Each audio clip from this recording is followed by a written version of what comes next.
Khan vlogs. I hope मेरी YouTube family बिल्कुल ठीक ठाक होगी और अल्लाह का शुक्र है मैं भी बिल्कुल ठीक हूँ।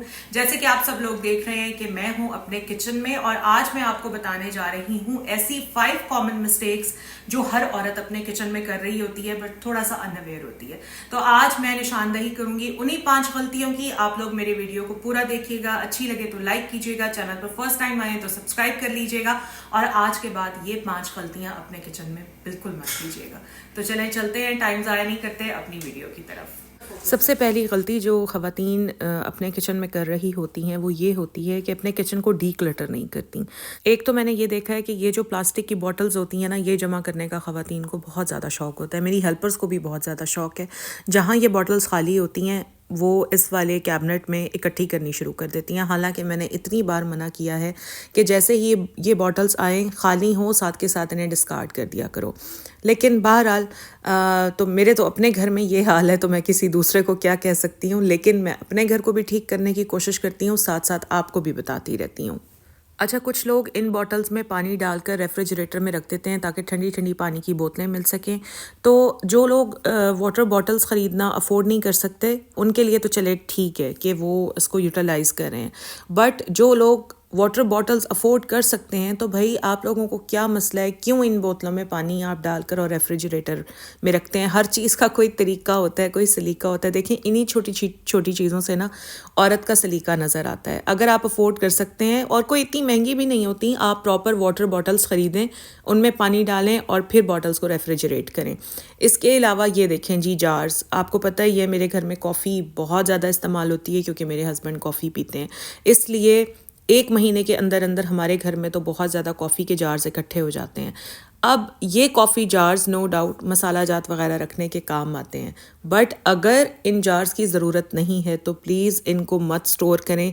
जैसे ही जार खाली हो साथ के साथ डिस्कार्ड कर दें।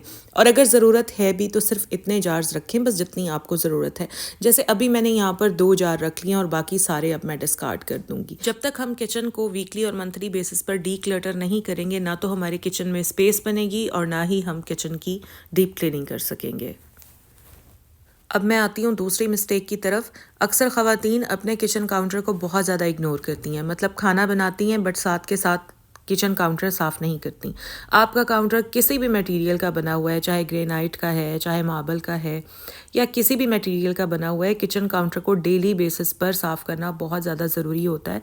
वरना तो फिर ऑयल की इतनी गंदी लेयर जम जाती है काउंटर पर कि जिसको बाद में साफ़ करना फिर बहुत मुश्किल हो जाता है। काउंटर की सफाई के लिए आप 2 चीज़ें इस्तेमाल कर सकते हैं। या तो आप वाइप्स ले लें, स्कॉच ब्राइट वाइप्स, जो अभी मैंने आपको दिखाया है ऑरेंज से कलर का था, या फिर आप ये जो लोकल वाइप्स हैं इनको किचन वाइप्स बोलते हैं। ये टावल होता है और ये बड़े आराम से आपको कहीं से भी मिल जाएंगे, दराज से भी मिल जाएंगे। मैंने वैसे जलाल सन से बाई की हैं और बड़े सस्ते होते हैं ये, ठीक है। तो या आप स्कॉच ब्राइट वाइप्स ले लें या फिर आप ये दूसरे लोकल वाइप्स ले लें। दोनों से किचन काउंटर की सफाई बहुत ज़्यादा अच्छी हो जाती है।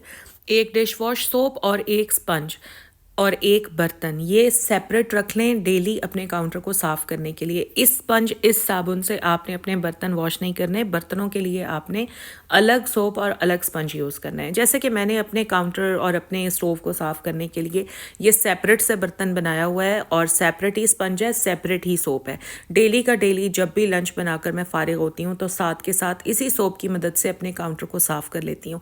यकीन करें ज़्यादा से ज़्यादा भी 3 से 4 मिनट लगते होंगे। बस जल्दी जल्दी सोप लगाया और उसके बाद स्कॉच ब्राइट वाइप को वेट करके स्क्वीज़ करके अपने काउंटर पर लगा दिया। अगर नहीं है स्कॉच ब्राइट वाइप या आप नहीं लेना चाहती तो फिर ये जो लोकल वाइप्स होते हैं ये ले लें। अभी मैं आपको हाफ़ काउंटर स्कॉच ब्राइट से साफ़ करके दिखाऊंगी और हाफ़ काउंटर मैं आपको लोकल वाइप से साफ़ करके दिखाऊंगी। दोनों का रिज़ल्ट सेम ही है। अच्छा, अगर आप डेली बेसिस पर किचन काउंटर को सोप से साफ़ नहीं कर सकती, आपके पास टाइम नहीं है, आप बहुत ज़्यादा बिजी होती हैं, तो बेशक आप डेली बेसिस पर सोप से साफ़ ना करें अपने काउंटर को। जस्ट वाइप लें, गीला करें और बस अपने काउंटर पर अच्छी तरह से मार लें। लेकिन फिर ये आपके ऊपर लाजिम हो जाता है कि हफ्ते में 1 बार आपने अपने काउंटर को सोप लगाकर लाजमी साफ़ करना है। मेरे इस किचन काउंटर को तकरीबन 6 से 7 साल हो गए हैं और ये आज तक वैसा ही है। इसकी शाइन आज तक वैसे ही है जैसे पहले दिन थी और वजह सिर्फ यही है कि मैं अपने किचन काउंटर को बिल्कुल इग्नोर नहीं करती। डेली के डेली मैं इसको बहुत अच्छे से साफ़ करती हूँ, इसी वजह से ये आज तक ऐसे ही है। तीसरी मिस्टेक जो ख़वातीन अक्सर अपने घरों में कर रही होती हैं वो ये है कि अपने चूल्हों को साफ़ नहीं करती। मतलब खाना बनाया, खाना खाया, घर वालों को दिया और उसके बाद बस चूल्हे को ऐसे ही छोड़ दिया। नहीं, ये ना किया करें। मेरी तो ऐसी आदत बन गई है, यकीन करें कि मैं चाय भी बनाती हूँ ना तो साथ के साथ अगर थोड़ी सी चाय समटाइम्स गिरी जाती है तो मैं साथ के साथ उसको साफ़ कर देती हूँ। इसीलिए चूल्हा आपको मेरा हमेशा बिल्कुल साफ़ सुथरा नज़र आता है। अच्छा, वैसे अब तो ऐसे ऐसे मार्केट में क्लीनर्स आ गए हैं कि जो बिल्कुल भी टाइम ही नहीं लगाते चूल्हे को साफ़ करने के लिए ना। जैसे अभी मेरे हाथ में ग्लिंट का क्लीनर है तो बस ये चूल्हे पर डालें, वाइप लें और फटाफट आपका चूल्हा साफ़ हो जाएगा। लेकिन जाहिर है कि ये क्लीनर्स थोड़े से महंगे होते हैं। 600-700 रुपए का ये क्लीनर है तो हर बंदा इसको अफोर्ड नहीं कर सकता। तो डेली बेसिस पर अगर आप साबुन से ही अपने चूल्हे को साफ़ कर लेंगी ना तो आपको किसी क्लीनर की ज़रूरत भी नहीं रहेगी। बहरहाल ये क्लीनर मैं तब इस्तेमाल करती हूँ जब मुझे अपने किचन की डीप क्लीनिंग करनी होती है। अगर इफ़ यू कैन अफोर्ड तो आप डेली बेसिस पर भी इस क्लीनर को यूज़ कर सकते हैं। अच्छा, मेरे घर में पता है चूल्हे की सफाई किस तरह होती है। सुबह जैसे नाश्ता बनता है तो अगर चाय गिर गई है या थोड़ा सा ऑयल वगैरह नीचे गिर गया है तो साथ के साथ हम उसको वाइप से साफ़ कर लेते हैं। फिर दोपहर में जब प्रॉपर किचन की सफाई होती है ना तब फिर हम चूल्हे पर साबुन लगाते हैं और हम इसको वाइप से साफ़ कर देते हैं। इसी तरह रात में जब खाना बनता है तो तब भी हम वाइप लेकर और चूल्हे को साथ के साथ साफ़ कर देते हैं। मतलब जो मेन हमारी क्लीनिंग होती है चूल्हे की वो सिर्फ दोपहर के वक्त होती है जब साबुन लगकर प्रॉपर चूल्हा साफ़ होता है। अच्छा, इसके साथ साथ चूल्हे की ये जो पीछे की दीवार होती है इसको हम बहुत इग्नोर करते हैं। इसको हम साफ़ नहीं करते जिसकी वजह से ये जो चूल्हे की बैक वाली दीवार होती है ये बहुत ज़्यादा ऑयली रहती है और इसके ऊपर काली काली सी मैल भी जमनी शुरू हो जाती है। तो इसको इग्नोर ना करें। जहाँ आप डेली अपने चूल्हे पर वाइप लगा रही हैं साथ के साथ यहाँ भी थोड़ा सा साबुन लगाकर अगर आप वाइप लगा दें तो ये जो आपकी बैक वाली दीवार है हमेशा साफ़ रहेगी, चमकती हुई रहेगी।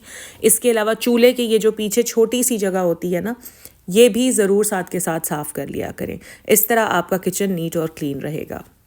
तीसरी मिस्टेक हम अपने फ्रिज में कर रहे होते हैं और वो क्या कर रहे होते हैं, वो हम ये कर रहे होते हैं कि 2-2, 3-3, 4-4, 5-5 दिन का सालन, 5-5, 6-6 दिन के चावल हमने अपने फ्रिज में रखे होते हैं। यार, इतने अरसा तो खुराक फ्रिज में रखना वैसे भी आपकी सेहत के लिए ठीक नहीं है। कोशिश किया करें जो आपका सालन बच गया है, आपने खाना नहीं है तो बस अगले दिन सुबह तक के लिए रख लें। और अगर आपने वो अगले दिन सुबह भी नहीं खाया नाश्ते में तो प्लीज़ वो किसी को दे दें, अपनी हेल्पर को दे दें, किसी ऐसे इंसान को दे दें जो भूखा है, बजाय इसके कि आप 3-3, 4-4 दिन, 5-5 दिन उस सालन को अपने फ्रिज में आपने रखा हुआ है। आपकी फ्रिज में स्पेस भी नहीं रहती इसी वजह से, क्योंकि 5-5 दिन के खाने आपके फ्रिज में रखे होते हैं। घर में कोई कोल्ड ड्रिंक आ जाती है, कोई और नई चीज़ आ जाती है तो फ्रिज में स्पेस ही नहीं बन रही होती, क्योंकि पहले के खाने इतने जमा हुए हुए होते हैं। वो बाहर निकलेंगे तो अगली चीज़ों की जगह बनेगी ना। चौथी मिस्टेक जो अक्सर ख़वातीन अपने किचन में कर रही होती हैं वो ये होती है कि अपने किचन के डस्टबिन के जो ट्रैश बैग्स होते हैं वो डेली वो चेंज नहीं करती, जो कि बहुत ही गलत बात है। आपको पता है अगर आप ट्रैश बैग डेली चेंज नहीं करेंगी तो आपके डस्टबिन में और आपके किचन में एक अजीब सी स्मेल रहेगी और आप खुद हैरान होंगी कि किचन तो पूरा मैंने क्लीन किया है तो ये स्मेल कहाँ से आ रही है। एक्चुअली वो आपके ट्रैश बैग्स में से आ रही होती है। किचन के ट्रैश बैग्स तो वैसे भी डेली के डेली चेंज करने चाहिए। अब ट्रैश बैग क्योंकि महंगे होते हैं तो ख़वातीन क्या करती हैं कि जो इसके अंदर गंद इकट्ठा हुआ होता है वो गंद तो फेंक देती हैं बट बैग चेंज नहीं करती। तो प्लीज़ किचन के जो ट्रैश बैग्स हैं वो डेली बेसिस पर चेंज किया करें। इसके अलावा किचन के जो डस्टबिन होते हैं ना उनको वीक में एक बार ज़रूर वॉश किया करें। बेडरूम्स में या लाउंज में या ड्राइंग डाइनिंग में जो डस्टबिन्स रखे होते हैं उनमें बिल्कुल भी फ्रूट के या सब्जियों के छिलके मत डाला करें। आइसक्रीम के डब्बे या कोई भी इस तरह की चीज़ उन डस्टबिन्स पे ना डाला करें। वो बस आप ऐसी चीज़ों के लिए रखें जैसे बच्चे पढ़ रहे होते हैं, कोई कागज़ ख़राब हो गया है, कागज़ डाल दिया, कोई पेंसिल टूट गई है तो वो उसमें डाल दी, इस तरह की चीज़ें डाला करें। बाकी छिलके वगैरह या कोई भी चीज़ है वो अपने किचन के डस्टबिन में डाला करें। पांचवी मिस्टेक जो किचन में अक्सर हो रही होती है वो ये होती है कि अक्सर हमारी टैप्स लीक हो जाती हैं, पानी टपकता रहता है जिसकी वजह से हमारी टैप्स पर और हमारे सिंक में सफ़ेद रंग के निशान बन जाते हैं जो उमूमन लाइम स्केल होते हैं। अब तो खैर बहुत अच्छे इस तरह के केमिकल्स मार्केट में मिलते हैं जिनसे लाइम स्केल आराम से साफ़ हो जाते हैं, लेकिन कोशिश किया करें कि अगर किचन में कोई टूंटी ऐसी है जो जिसमें लीकेज है, जो टपक रही है, तो फ़ौरन से पहले उसको ठीक करवा लें। घर के मर्दों के पास अक्सर टाइम नहीं होता ये लीकेज वगैरह ठीक करवाने का, तो आप किसी प्लम्बर का नंबर वगैरह ले लें, अपने फ़ोन में सेव कर लें, और जब भी इस तरह की लीकेज का कोई मसला हो प्लम्बर को बुलवाएं और आप ख़ुद से ये लीकेज वगैरह ठीक करवा लें। ये कोई इतना मुश्किल काम नहीं है, एक बार करेंगी तो फिर आपको आदत हो जाएगी। छठी मिस्टेक, अक्सर हमारे घर में जूस की ये वाली ग्लास बॉटल्स आती हैं और इन ग्लास बॉटल्स को हम फेंक देते हैं। नहीं भाई, या आप फेंका ना करें, इनके ऊपर से ये स्टिकर्स वगैरह उतार दिया करें, इनमें पानी भरें और मनी प्लांट की स्टेम काट कर इसमें लगा दें। अच्छा, मनी प्लांट जब आप लेने के लिए जाए ना मनी प्लांट का पौधा, तो उन्हें कहें कि आपने पानी में मनी प्लांट लगाना है, तो फिर वो आपको वही वाला देंगे। वो छोटे छोटे पत्तों वाला मनी प्लांट होता है। तो मैंने भी नर्सरी से मनी प्लांट का एक गमला लेकर रखा हुआ है और मुझे जब भी स्टेम काट कर लगानी होती है तो मैं इस तरह से लगा देती हूँ। 150 रुपये का आई थिंक पौधा मिल जाता है, तो आप वो ले लें और इस तरह से बॉटल्स में मनी प्लांट लगा दें और अपने घर के डिफरेंट जगहों पर रख दें। आप फील करेंगे कि आपके घर की वाइब भी कुछ और आएगी। अभी देखें, मैंने किचन में ये रखा है तो किचन की वाइब भी डिफरेंट हो गई है। 7वीं और आखिरी मिस्टेक, हम अपनी किचन की विंडोज़ को अक्सर ही बंद रखते हैं। सुबह सवेरे अपने किचन की विंडो खोल दें और सारा दिन खुली रहने दें। हाँ, अगर आंधी वगैरह आए तो फ़ौरन से पहले अपने किचन की विंडो बंद कर दें, वरना किचन बहुत ज़्यादा गंदा हो जाएगा और फिर साफ़ करना मुश्किल हो जाएगा। तो ये थी जनाब वो किचन मिस्टेक्स जो हम डेली बेसिस पर अपने किचन में कर रहे होते हैं। पता हमें होता है, बस मसरूफियत में थोड़ा सा एहसास नहीं रहता। तो मैंने सोचा आज मैं थोड़ा सा रियलाइज़ करा दूँ आप सबको। अब आप सब जाएं, अपने किचन भी साफ़ सुथरे कर लें। और यही मेरा आज का ब्लॉग था। अगर अच्छा लगा है तो प्लीज़ लाइक करें, चैनल पर फर्स्ट टाइम आएँ तो सब्सक्राइब करें। खुश रहें, मुझे दुआ में याद रखें। अल्लाह हाफिज़।